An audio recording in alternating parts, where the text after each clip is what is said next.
Hello साथियों, आपका स्वागत है हमारे यूट्यूब चैनल एफ हब पर, जहाँ पे हम एफएससी व ऑल वनडे एग्जाम के लिए हिस्ट्री मध्यकालीन भारत की क्लास चला रहे हैं। लगातार पिछले 3 वीडियो पढ़ चुके हैं मध्यकालीन भारत पे। आज चौथा वीडियो है जिसपे हम गुलाम वंश के बारे में पढ़ेंगे। आज आपका लगभग गुलाम वंश खत्म भी हो जाएगा। कल से हम खिलजी वंश के बारे में जानकारी लेंगे। ये क्लास टोटली फ्री है यूट्यूब पर, इसे कभी भी जाकर आप कहीं भी प्लेलिस्ट खोल कर हमारी देख सकते हैं। रजिया सुल्तान काल में पढ़ रहे थे। देखते हैं रजिया सुल्तान में रजिया ने अल्तुनिया से विवाह कर चतुराई से उसे अपनी ओर मिला लिया था।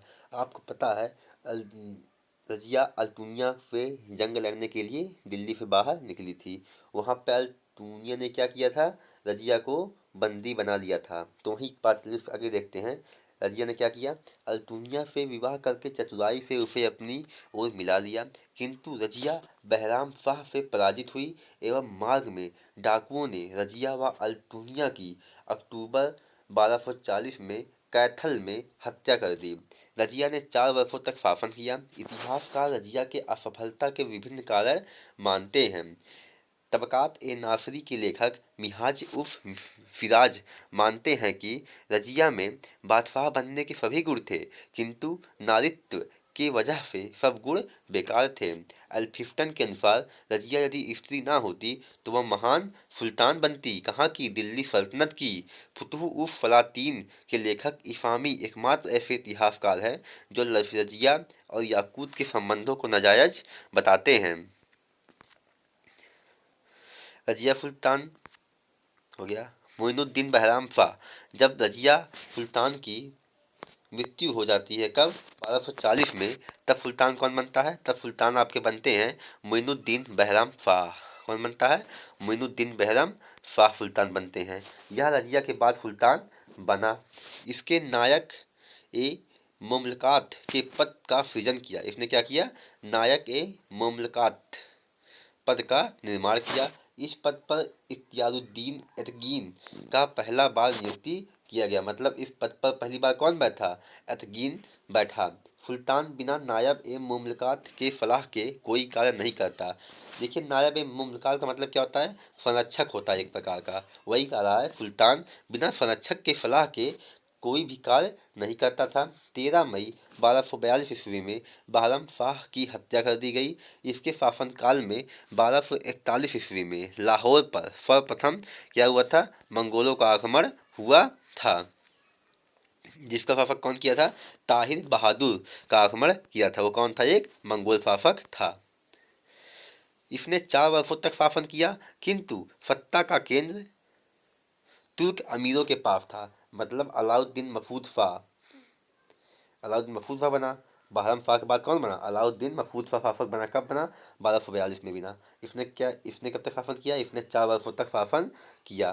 किंतु इसके शासनकाल में किसका प्रभुत्व अधिक था, इसके शासनकाल में जो तुर्क अमीर थे उनका प्रभुत्व अधिक था शासन में। अर्थात इसने सारी शक्तियाँ तुर्कान ए चहलगानी अर्थात जो तुर्क चलीफा तुर्क थे उनको सौंप दी थी, और वह नाम मात्र का क्या था, सुल्तान था। इसी के शासनकाल में बालबन की राजनीतिक प्रभुत्व हुई। अर्थात इसी के अलाउद्दीन महमूद शाह के शासनकाल में जो बालबन था, जिसे जानते हो रक्त और लौह नीति को अपनाया था, उसी का उत्थान हुआ। इसने बालबन को अमीर ए हाजिब नियुक्त किया था। क्या नियुक्त किया था, अमीर ए हाजिब नियुक्त किया था। इसके सिक्कों पर सर्वप्रथम बगदाद के अंतिम अब्बासी खलीफा अत मुस्लिम बिल्लाह का नाम अंकित था। किसका नाम अंकित था, अल मुस्लिम बिल्लाह का नाम अंकित था। नेक्स्ट, नसरुद्दीन महमूद, यह इल्तुतमिश का पुत्र था। कौन था, इल्तुतमिश का पुत्र था। सुल्तान बनने से पूर्व यह बहराइच का सूबेदार था। नसरुद्दीन अपनी साधारण आदतों के कारण दरवेज राजा के नाम से जाना जाता है। किसके जाना जाता है, दरवेज राजा के नाम से जाना जाता है। इतिहासकार मिनाहुज्जीदीन सिराज इसे दिल्ली सल्तनत का आदर्श सुल्तान बताया है तथा अपनी पुस्तक तबकाते नासरी इसी को समर्पित कर दी है। किसने, कौन लेखक है, अर्थात इतिहासकार मिनहाजुद्दीन सिराज ने कौन सी किताब लिखी थी, तबकाते नासरी लिखी थी। नसरुद्दीन महमूद कौन था, दिल्ली सल्तनत का अर्थात गुलाम वंश का शासक था। कब बना था? 1246 ईस्वी में शासन बना था, शासक बना था। मिनहाज के अनुसार यह कुरान की नकल उतार कर तथा टोपी सिलकर अपना जीवन यापन करता था। मतलब था सुल्तान, कहने को ये था सुल्तान, लेकिन अपना जीवन यापन करने के लिए क्या करता था? टोपी सीता था, टोपी बेचता था, उसको बेच कर वह अपना जीवन यापन करता था कुरान के हिसाब से। बालबन ने अपनी पुत्री हुफेरा का विवाह नसरुद्दीन के साथ किया था। बालबन जो था उसने क्या किया था? अपनी पुत्री हुफेरा, हुफेरा उसकी क्या थी? पुत्री थी, किसकी? बालबन की। उसके विवाह किसके साथ कर दिया था? नसरुद्दीन के साथ विवाह कर दिया था। अर्थात भाई नसरुद्दीन शासक बन गया था और ये क्या था? बालबन क्या था? एक छोटा भाई अधिकारी था। क्या किया? कहा कि ला अब मैं अपनी बेटी की ब्याह ही कर देता हूँ नसरुद्दीन महमूद के साथ। उसने विवाह कर दिया और क्या आ गया? राजा के नज़रों में सर्वोच्च आ गया। सुल्तान ने बालबन को नयाब मुमलकात का पद नियुक्त कर दिया। ये देखिए, नयाब मुमलकात, संरक्षक बना लिया उसे अपना, तथा उलूग खां की उपाधि दी। और क्या दिया? साथ ही साथ उलूग खां की उपाधि भी दे डाली। ले आज के बाद तुम उलूग खां हो और तुम आज के बाद मेरे संरक्षक हो। नसरुद्दीन महमूद भारतीय मुसलमानों के एक दल जिसका प्रतिनिधि इमादुद्दीन रेहान कर रहा था, सुल्तान को बलबन के खिलाफ कान भरने में सफल रहा। कौन? एक मुसलमान का जत्था था, उसका प्रतिनिधि कौन कर रहा था? इमादुद्दीन रेहान कर रहा था।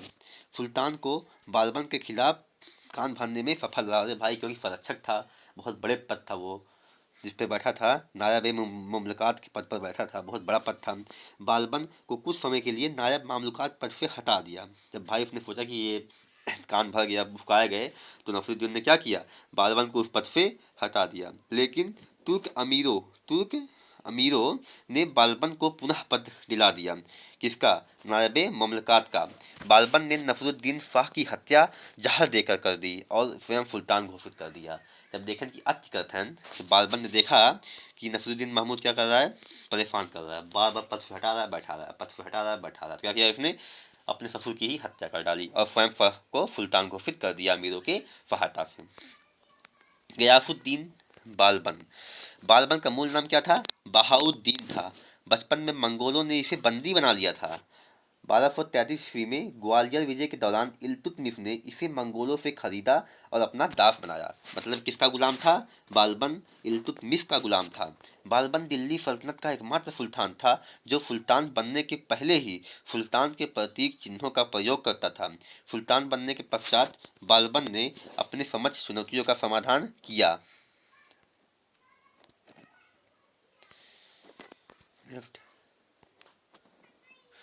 सुल्तान प्रति गरिमा स्थापित करने के लिए तथा अपनी प्रतिष्ठा बढ़ाने के लिए दरबार में गैर इस्लामी प्रथाओं की शुरुआत की, जिसमें सिजदा, जमीन पोशी, मतलब घुटनों के बल बैठकर सुल्तान को नमन करना, पायबोफ जैसे ईरानी प्रथाओं तथा नवरोज का त्यौहार मनाना आरंभ किया। सुल्तान के पद को प्रतिष्ठित करने हेतु बालबन ने दिल्ली सल्तनत के इतिहास में राज्य में दैवीय राजत्व का सिद्धांत प्रतिपादित किया।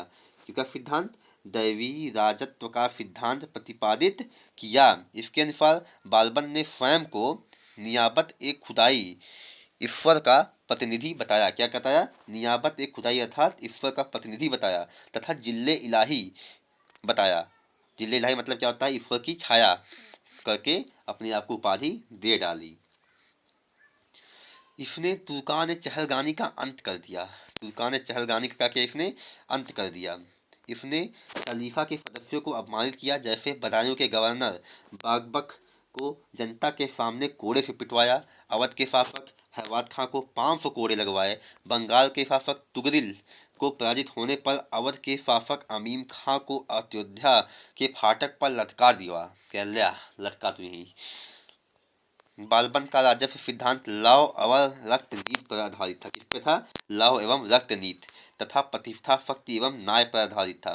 बर्नी ने तारीख फिरोज शाही में बालबन के राजस्व सिद्धांत की विस्तृत विवेचना की है। बर्नी ने कौन सी किताब में? तारीख फिरोज शाही में बालबन के राजस्व सिद्धांत का विस्तृत विवेचना की है। और उसने क्या क्या किया था? बालबन ने दरबार में शराब, नृत्य, संगीत पर पाबंदी लगा दी थी। अगर प्रश्न में आए कि शराब, नृत्य, संगीत पर पाबंदी कौन लगाया था? वो आपका था बालबन। दरबार में हंसी मजाक बंद करवा दिया था। इसने स्वयं को फिरदौसी के शाहनामा में वर्णित अपट्ठा फियाब का वंशज माना एवं ईरान शासन के ईरानी आदर्श को अपना कर व्यवस्थित किया। क्या किया इसने? ईरानी आदर्श, जो ईरान में जैसे ईरान के शासक अपनाते थे, सजदा पैगो सब ईरान में होता था, दिल्ली सल्तनत में नहीं होता था। इसने क्या किया? बलबन ने उसको अपने दिल्ली सल्तनत में लाया, अपने दरबार में लागू करवाया। उसे क्या कहता है? ईरानी आदर्शों के आधार पर व्यवस्थित किया।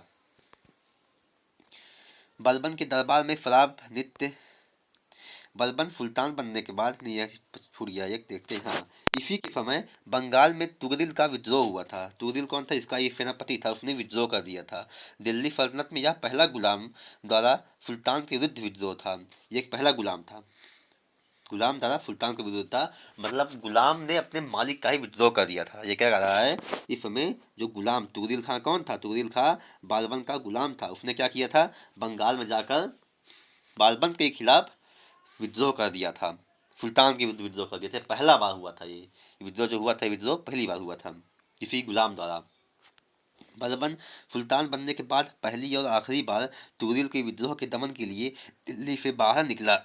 मतलब बलबन जो है ये पहला सुल्तान था जो दिल्ली से बाहर निकला था, नहीं तो वरना दिल्ली से बाहर कोई सुल्तान नहीं गया था। कुतुबुद्दीन वक्त तुम्हारा लाहौर में ही था इल्तुतमिश के बाद।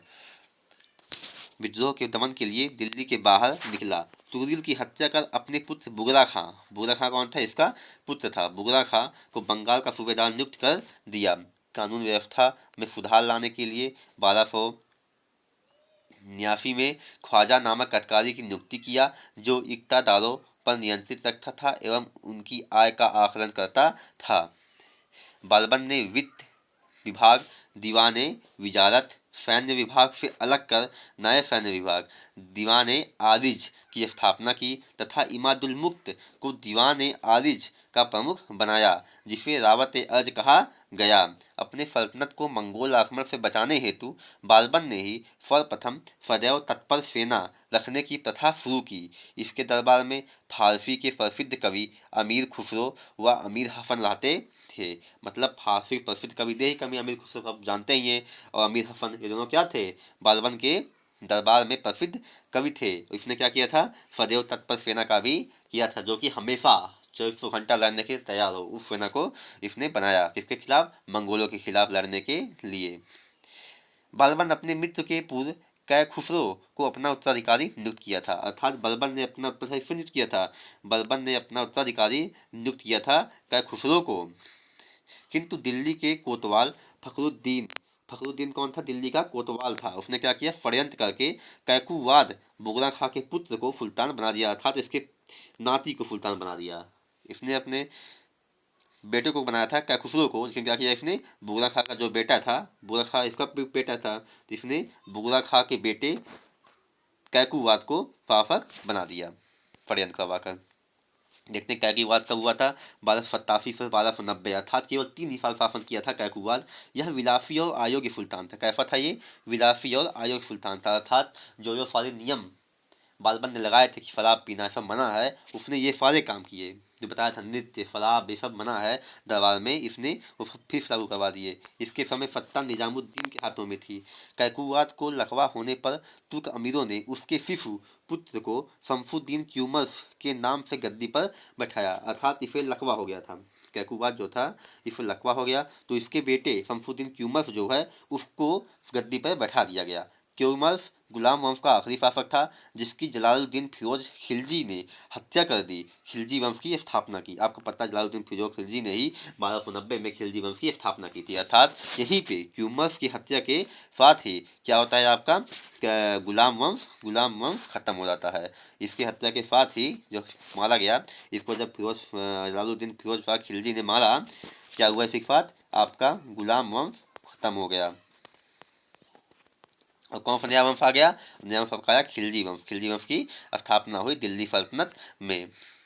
अब दिल्ली सल्तनत में खिलजी वंश हम कल पढ़ेंगे। आज के लिए बस इतना ही। अगर आपको वीडियो अच्छी लगी हो, कंटेंट आपको अच्छा मिला हो, तो वीडियो को लाइक करें, सब्सक्राइब करें। थैंक्स।